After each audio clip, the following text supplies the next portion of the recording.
It's like a war movie, but in reality, when the shells are flying and mines are exploding, it is very breathtaking and very scary. I'm not a fearful person, but when this happens, fear appears instinctively, without consciousness. Hands and feet are shaking. The heart is pounding. Don't sing, don't sing. We'll tell a story about the war. What did you say when the mines were exploding? How did you say it? Bang bang?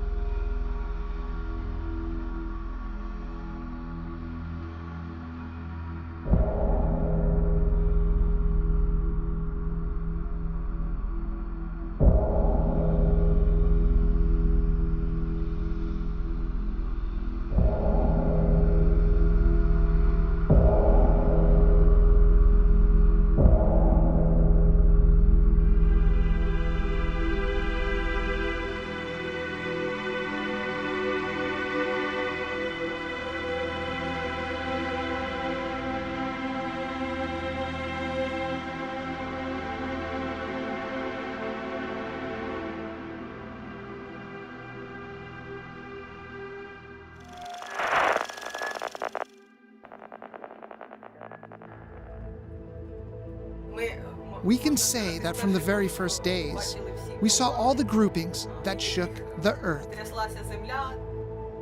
including the house and everything around. I woke up and something exploded. I got off the bed and said, the war started.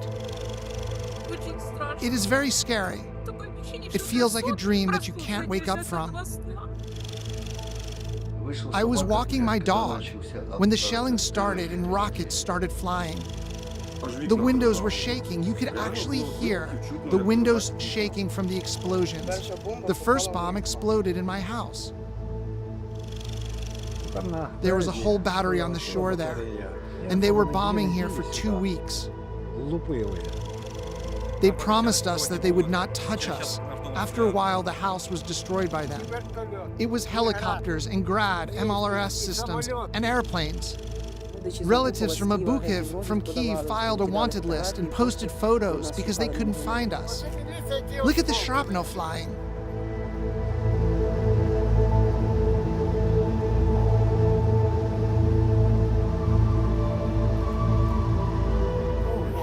It was horrible.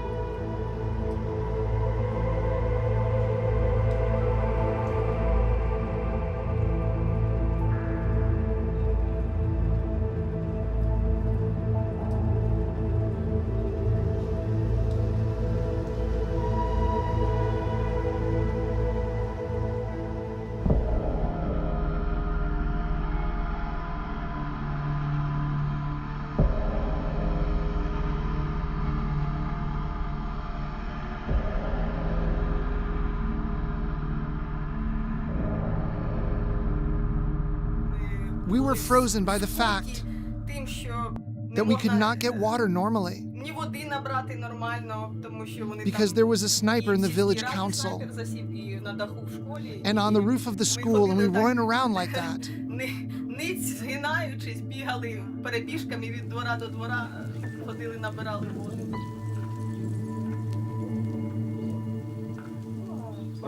I always had me and my children's clothes ready here. I put them in piles like this, and if they started bombing heavily, I would grab my kids' things and run into the bathroom. We dressed, but sometimes did not get dressed at all, and ran naked and barefoot to the cellar.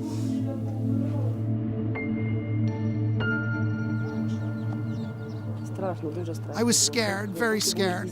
Well, I had some kind of connection, but somehow managed to hold on. And then the connection was lost. I knew that my father left, or was rather taken away, and I don't know where he is or what he's doing. I have a sister near Holodomor in the forest by Bucha. Where is she?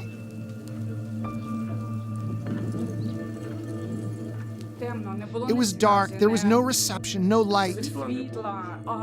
And you couldn't turn on flashlights or light anything because they said if they saw any light in the house, they would throw bombs at the houses.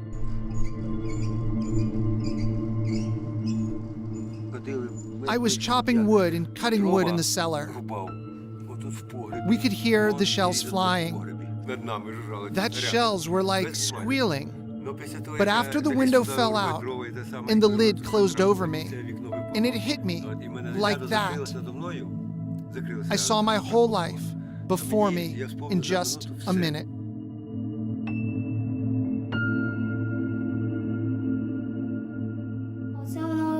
It sounded like this. And what were you doing when it exploded? I was hiding in the cellar.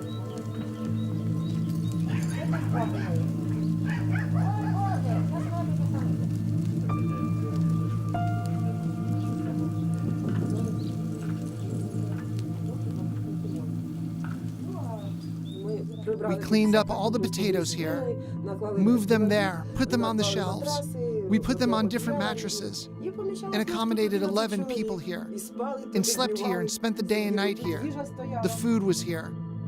It's so scary to remember, of course. God forbid, but the cellar is strong. My grandfather had done his best.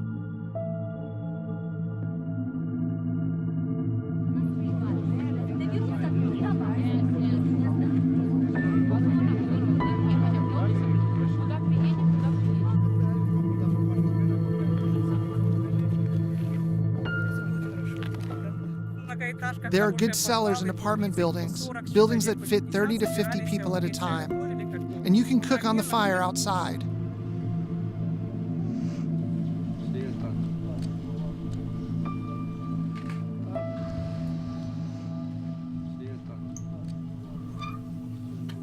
Well, it happened that we were sitting for a day at minus 12 degrees Celsius. Then it snowed so much, and we were naked. We were running barefoot, and I had this sweatshirt here, and I had a hat, gloves, and socks, and I was always walking like a kangaroo. You're asleep, and there's an explosion. You have to run to the cellar. The children run naked and barefoot, and we had no light, so you know that you have to have it with you, and then you start to wear it. Perhaps it's easier for the villagers, but we missed the bread. We didn't eat any bread for 37 days. We didn't even see it. Somebody gave a small piece of bread to my mother. They gave us one piece. My mother cut it into such cubes. She would give it to our son, Yeven, 1 cube. She gave him 1 piece of bread, 1 cube a day.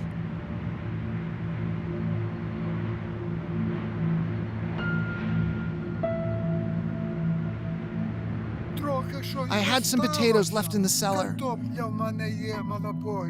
and some carrots and beets, some bread, and that is what we had to eat.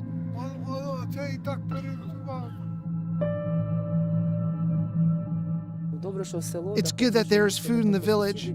Neighbors would visit each other, bring each other things. We would cook something and give it to the children, and the neighbors would help us with it. There are old people. They were also carried by neighbors. There are guys from the village. I want to say thank you very much from the whole village.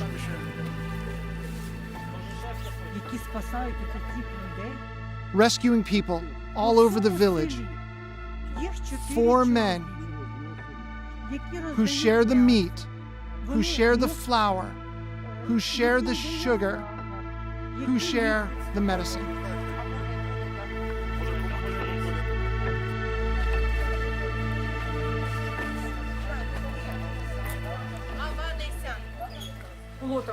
There was an opportunity to take oil, and we literally had 2 minutes to run across the road to where they were traveling. They would shoot everyone who ran away, and we would stick our heads out like that. We were running. I don't know how to express it. Anyway, we got there, took the sunflower oil, but when we were walking back, the column started to go. Sergei says, "Hide, the convoy is coming." In short, you run back behind that fence hiding. In the 21st century, it's just not possible. They took us under this fence, and beat us, took all our documents. We were beaten along this street by 2 occupiers with machine guns. They took us down there, and that's where their headquarters were. And in this car, the driver was shot. He was lying on the steering wheel. They shot him directly.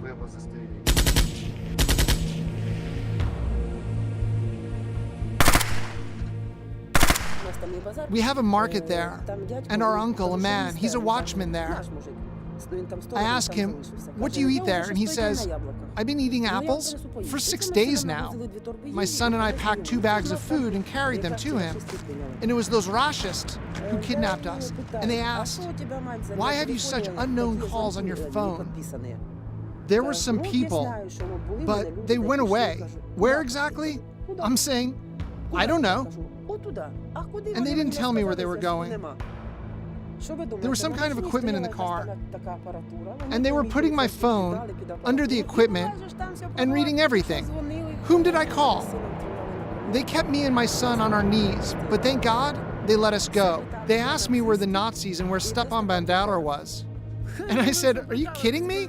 I told them they should study history. And they asked, "Are you really that smart?" At about 12 o'clock at night, we were all put on our knees in the basement and shown a flashlight, and my friend was led outside. We could hear machine gun bursts.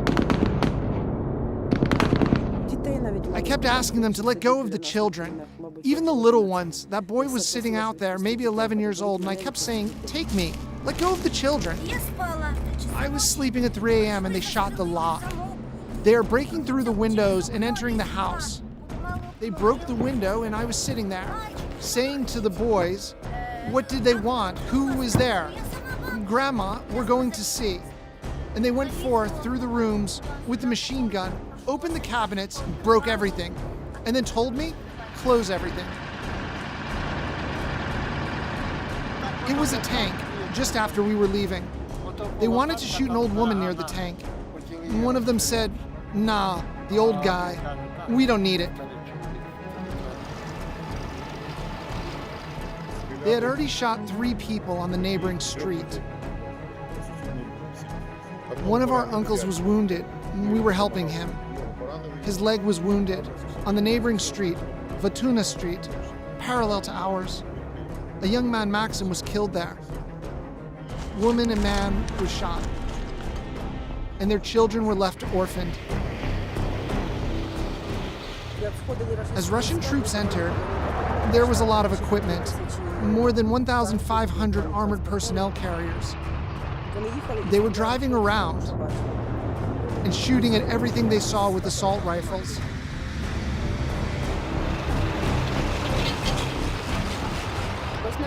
Two of our fellow villagers were shot at this very spot. A young boy of 25 years old was also shot.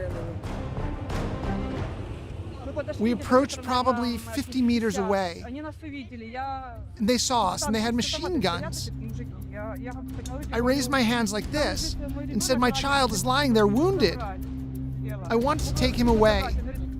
And he said, "Wounded? There's a body lying there. Is it yours?" I said, "That's my child." We were walking past all these bastards, and he says, "Here, he's lying." And his body's lying there so poor, twisted like that. And his skin was black, covered with soot.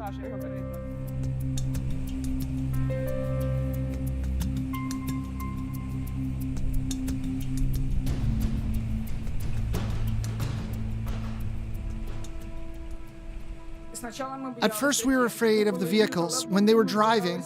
Then we were afraid that they were shooting bombs somewhere because it was far away. But when they came to our yard, it was very scary.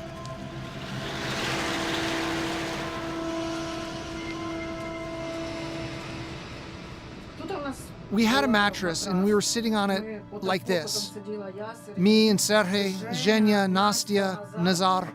My mother-in-law was sitting in the house. They came and started knocking on the door. Open the door, lady. Open it up. We'll just see. Where it was closed, they broke the doors and windows. It was very scary to wait for them to come to you with a machine gun. But first he reloaded it, then came down and opened the curtain with the muzzle. And I was sitting under the wall and was like, and I'm panicking. We all put our hands up and we all cried. Just like that, it hit you. I died when they pointed their guns at me, when they said, "Come out, then my life is over." I said, "Put the gun down. The child will be coming out now." One of them did, and the other half turned around, but still anyway, holding the guns. We left. I said, "What are you looking for here?" They answered, "Nazis."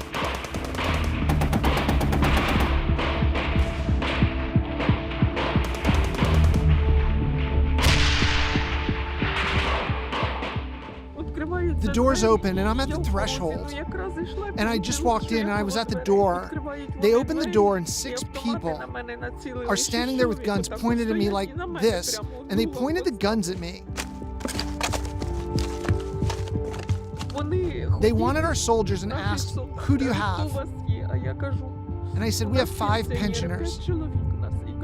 I told them that there were 2 men in that entrance. And they said they did not come to us.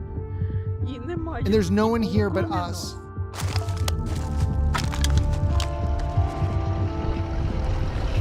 We were not informed. We didn't know anything about the atrocities in Bucha. We didn't know what was going on in the center of Borodyanka. We didn't know anything about it. Our street is a little bit on the outskirts, and everything was flying past us. But later, when they let me go home, I was scared. They really let me go. I was alive. In general, this is how they tortured people.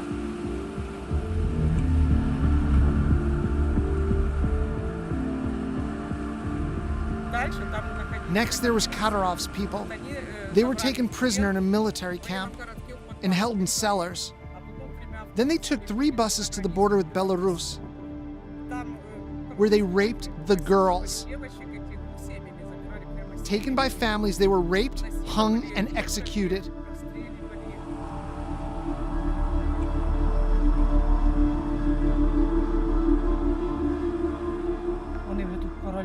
They already thought they were kings here. And then they set up roadblocks. They started smashing everything. I don't know how we saved ourselves. We had already thought of, well, they had already come up with a hiding place to hide the children. We calculated with my son to the second how long it would take to open the door and to let them in to hide our daughter. We made a space in the sofa to lay them down so they could lie there softly, and calculated how many seconds it would take to hide everything so that it would not be noticeable. Of course, it wasn't scary for the girls. They were not allowed to leave the yard. If they went somewhere to visit each other by the gardens of such a place, then they would sit in the cellar. Children would play games by candlelight in the cellar and didn't go out during the day.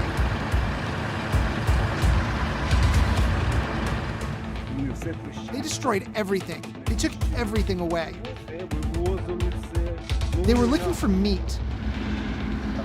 And then somewhere they got some alcohol. And they were having fun and singing.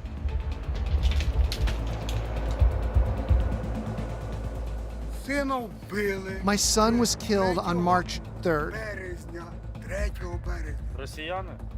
Russians? The Russians killed him, the executioners. He was driving his car with his wife.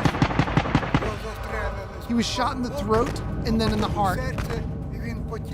And he lost control of himself somehow. The car caught fire. My daughter-in-law jumped out as the car burned down.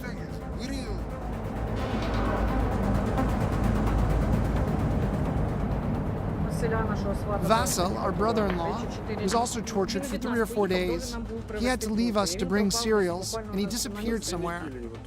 He was gone for 2 weeks or a month, literally a month. And then when they came out and he came to us, he told us when he was leaving us, they took him away, pulled his car by a tank, and took Borodyanka, where they broke his ribs and broke his arms.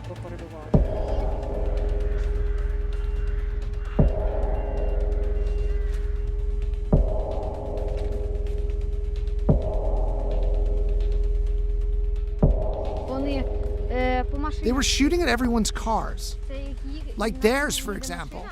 A car was driving by and they shot at it.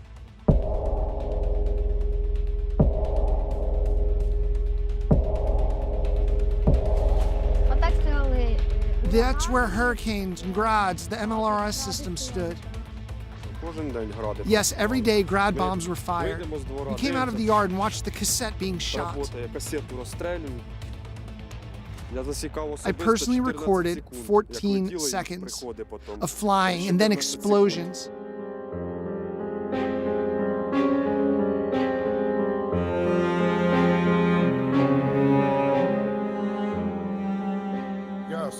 I personally survived 2 shellings with grads and 2 mortar attacks with my family. During the shelling, my fence was cut and shattered.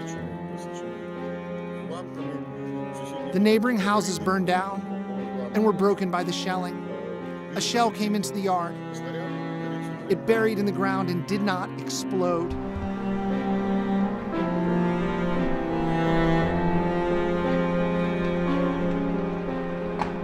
When they bombed us on the last day, we were saying goodbye to our lives. 5 people in the hallway, and that's it. We thought that we were not going to survive. We were done.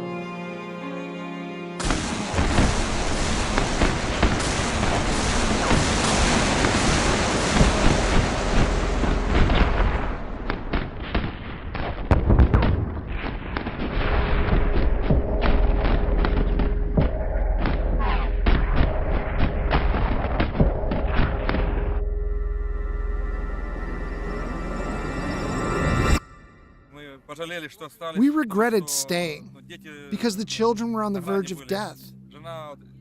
And my wife was already hysterical about the children because they bombed and bombed everything and there's nothing left.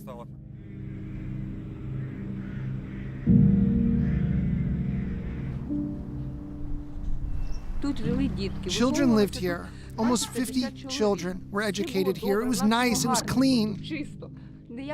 As you can see, there were no military or strategic objects. They bombed our work. Thank God they were taken out before all this horror. They were taken abroad and are doing well there.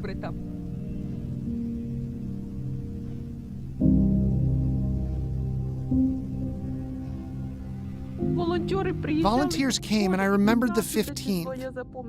And after they came every day, they tried to take us away. They told us to leave. I said, no, I'm not going.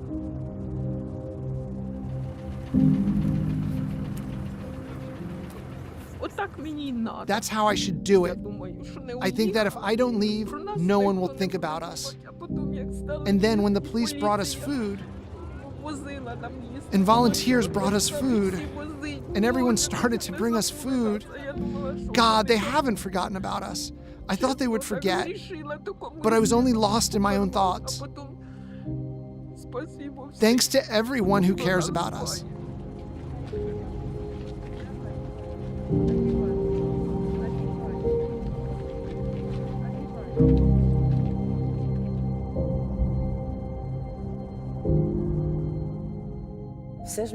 And yet they agitated me to go to Moscow, saying, "You are such a woman, why are you here? Why don't you leave?" I said, "Why should I leave? This is where I was born." "Well, then to Rostov." "And there? What am I supposed to do?" I say, "I'm at home." Well, as the first ones came and said, "You live so well in Ukraine." And I said, "What? Who doesn't give you money? Your relatives don't give you money? Go earn money, save every penny, damn it." I built that cellar with my children in my own hands. Every brick was laid by me and my children. You have such villages and asphalt and electricity and internet and water in the villages. They don't have this. It's a pity to hit such villages. Now we understand what you're fighting for. You have plasma TV in every house. You have toilets in your houses. They were shocked that private houses have toilets and bathrooms.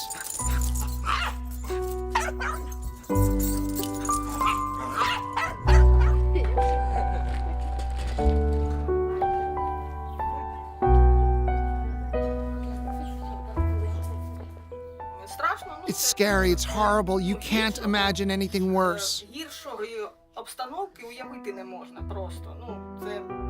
It just leaves such a mark on the psyche. You can't think of anything worse.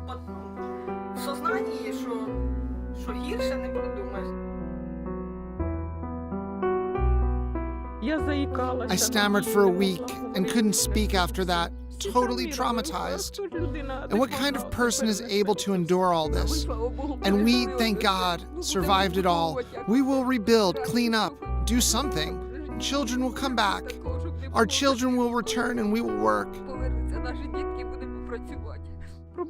I'm sorry for these tears, but I'm getting weak and nervous. There are a lot of people killed, a lot of people tortured. Russia is a terrorist state. What can I say? It's not a war on their part. It's a war when the army is fighting the army. These bastards are fighting civilians, so it's impossible to call them an army. In Irpin, I personally saw cars that were shot up and smashed with the words "children" written in big letters. When the bastards are fighting the elderly and against children and with pregnant women, this is terrorism. It is important that the world community realizes this. As soon as the world realizes this, the sooner they do, the fewer victims will exist. We will be able to destroy the carrier of this terrorism, meaning Russia.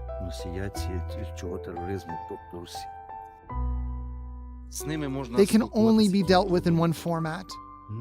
As terrorists, not as politicians, not as with the president, not as a state, but that's how the world communicates with Russia.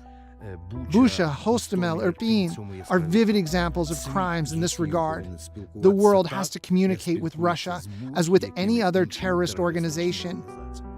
There is no other language. If they want to ensure the security of Europe, and I believe the whole world,